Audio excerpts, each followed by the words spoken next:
Estimados amigos, ¿cómo están? Bienvenidos a vertvnoticias.com. En este su programa en 20 minutos. Hoy vamos a tener aquí a Luis Augusto Romero, arroba Luis Romero C. Y quienes hablan, por supuesto, Leonardo Morales, arroba Leo Morales P. Bueno, Luis, nosotros habíamos comentado, Jesús González y yo, en el programa pasado del día martes, algunos temas que iban a estar vigentes en la semana y que aún hoy, día jueves, van a tener una presencia mediática importante.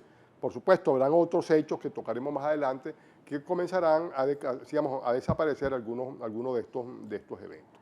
El primero de ellos que hicimos referencia el martes pasado tenía que ver con, que habíamos señalado nosotros, que era importante que la oposición colocara un conjunto de condiciones para la firma de un acuerdo electoral. Bueno, la oposición ha dicho que no está de acuerdo, no sabemos qué va a hacer en el transcurso del día, cuando hoy la señora Lucena, el Consejo Nacional Electoral, como parte, pues, colaborando, esas colaboraciones entre poderes, imagínense ustedes, bueno, le tome la palabra al presidente Maduro y elabore, me imagino yo que elaborará el Consejo Nacional Electoral un conjunto de pautas para que sea firmado por los actores políticos, que al parecer, como señalé, la oposición pareciera no estar de acuerdo con eso.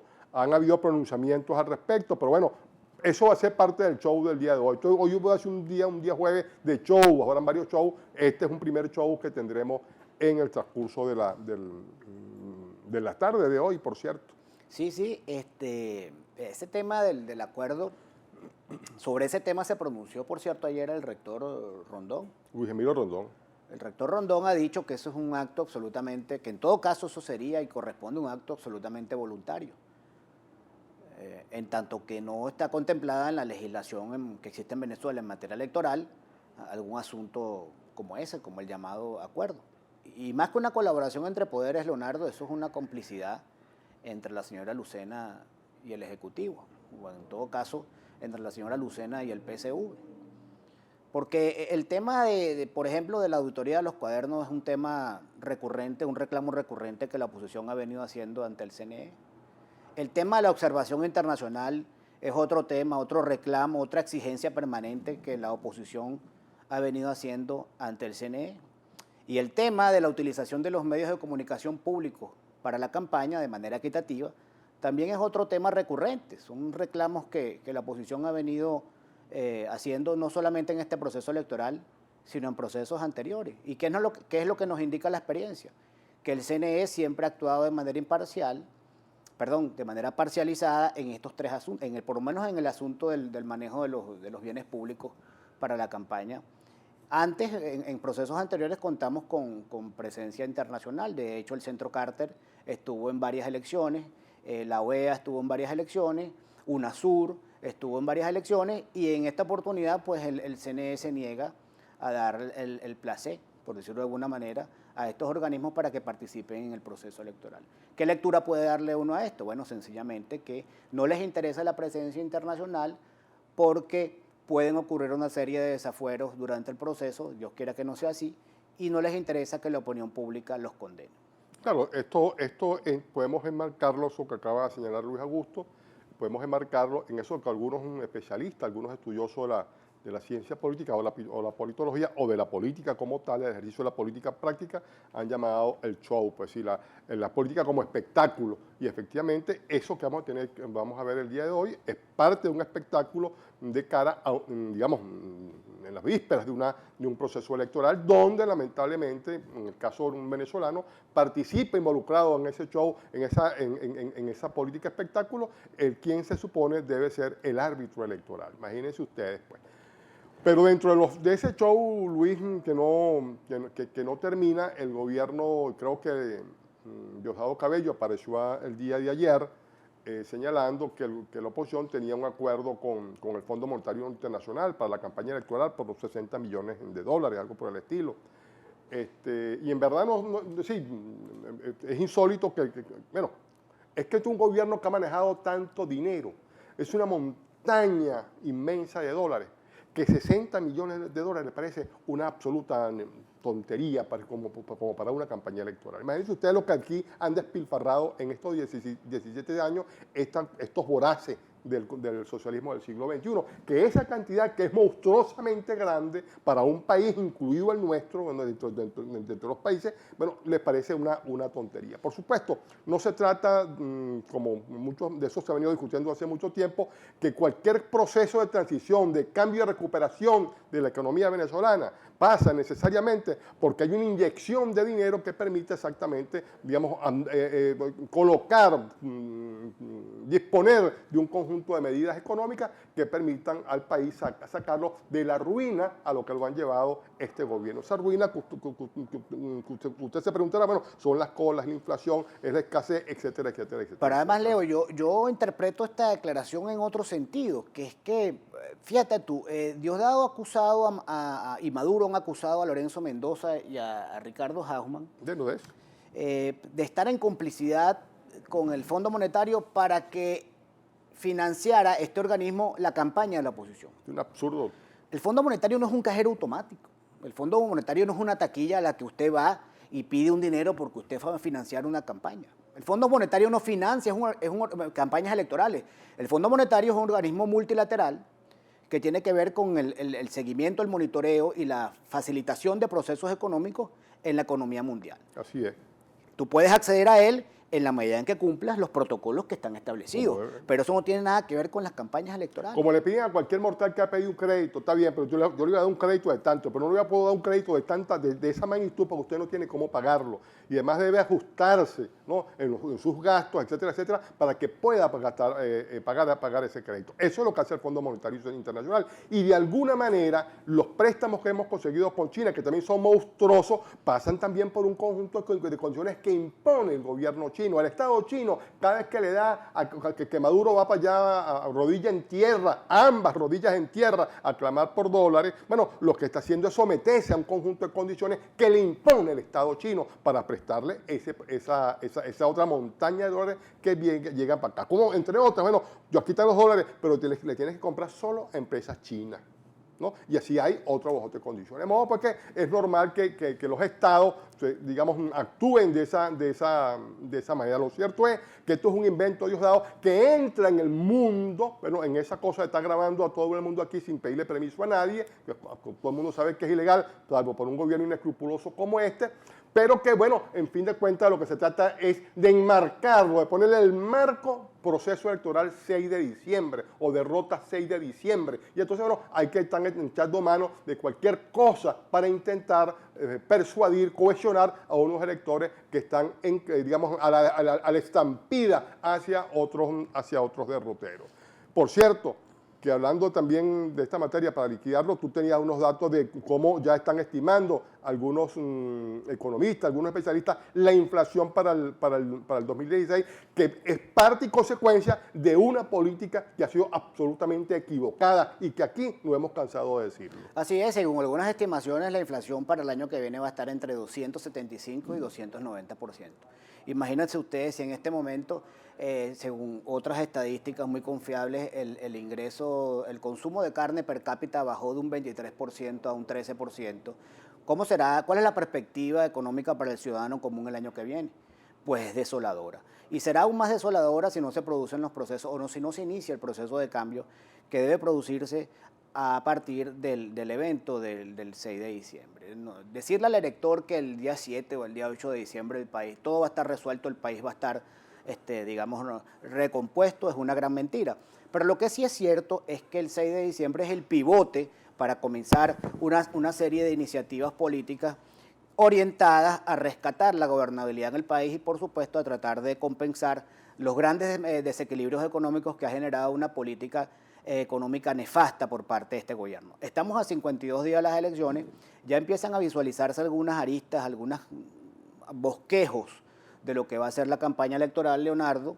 Por ejemplo, del PSV se ha filtrado que la columna vertebral de la campaña electoral va a ser, como era predecible, la figura de Chávez.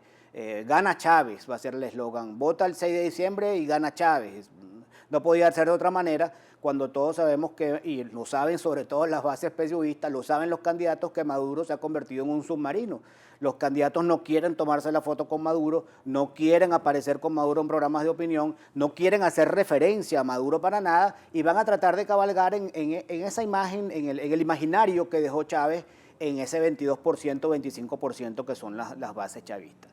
Esto por un lado, mientras por el otro van a desarrollar una campaña, aparentemente, todo esto son informaciones que se están colando, van a desarrollar una campaña publicitaria orientada a culpar a la oposición de todos los males, eso también era previsible, de todos los males que aquejan al país.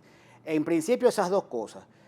Yo me imagino que en la medida en que se acerque el proceso electoral y ellos constaten su desventaja en las encuestas, que se sigue ensanchando a favor de la oposición, la campaña puede ser susceptible de innovaciones orientadas a promover la violencia, agudizar el conflicto, porque la polarización es un nutriente fundamental de la campaña del gobierno. Bueno, sí, pero es que no creo que no hay, en fin de cuentas, mayores, digamos, mayores cosas que hacer, pues sí, todo se conduce hacia allá. El gobierno tendrá esa estrategia que señala Luis Augusto y, por supuesto, a la oposición no le queda más que insistir en aquellas cosas que efectivamente las encuestas revelan que son los, digamos, cómo la gente percibe el ejercicio del gobierno de Maduro. Entonces son claramente temas sobre los cuales la oposición debe reincidir y machacarlo permanentemente, que son los que tienen que ver con el problema económico, en fin de cuentas, con la escasez de productos de primera necesidad en los anaqueles de los supermercados, la ausencia de medicina, el padecimiento que están teniendo los enfermos que no logran conseguir fármacos fundamentales para la vida y además el tema de la inseguridad que viene agobiando al país de manera dramática. Son los temas más importantes que el país está sintiendo, son los temas que el país le reclama a Maduro, que le reclama a una revolución que fracasó. Bueno, sobre esos temas es sobre los cuales debe cabalgar permanentemente, no desviarse su atención. Eso que llama la Mesa de Unidad Democrática. Por cierto, que en esa materia de inseguridad, sobre las cuales la MUD debe insistir de manera muy fuerte, las cosas siguen siendo absolutamente, de verdad, devastadora, alarmante. Es decir, y lo más preocupante es no solo que lo vemos, lo releemos en los medios de comunicación, sino que son los cuerpos policiales venezolanos los que cada vez más aparecen involucrados en actos delincuenciales. Así es, en lo que va de año, 74 funcionarios policiales y militares han estado involucrados directamente, ojo, no sabemos de manera indirecta y probablemente nunca lo sepamos, por lo menos mientras este gobierno esté Miraflores nunca lo sepamos, pero de manera directa han aparecido involucrados 74 funcionarios policiales en actos delictivos. Esta semana que pasó fue particularmente aguda en esa materia, en la alcabala donde estaba ubicada la alcabala de Hoyo a la Puerta. Unos funcionarios de Policaracas establecieron allí, dos funcionarios de Policaracas establecieron allí un retén policial que resultó ser una trampa para atracar a la gente. Bueno, fueron apresados por Polibarutes y están a la orden de la Fiscalía. 4 funcionarios de la Policía Nacional Bolivariana participaron en un secuestro atraco, fueron detenidos por la policía de Carabobo en la estación Mi Bohío, esa que está allí en la autopista regional del centro. Se produjo un tiroteo, 2 de ellos fueron heridos, otros 2 se dieron a la fuga y posteriormente volcaron el vehículo en la autopista. El día martes, 12 miembros de las milicias fueron detenidos en Guarenas por el chantaje a los comerciantes y por el tráfico de productos subsidiados. Un policía del CICPC, un detective del CICPC, el día martes también atracó a un candidato, al candidato José Gregorio Blanco, un candidato a la Asamblea Nacional en el municipio Carlos Arbelo del estado Carabobo. Y así siguen apareciendo casos. 4 funcionarios del ejército están involucrados y fueron detenidos en el Zulia en el tráfico también de productos subsidiados en la frontera. Esto lo que evidencia es la putrefacción de las policías del país, de la institución policial en el país. Y uno recuerda cómo este gobierno anunció con toda una marquesina política, el nuevo paradigma policial que iba a significar la Policía Nacional Bolivariana.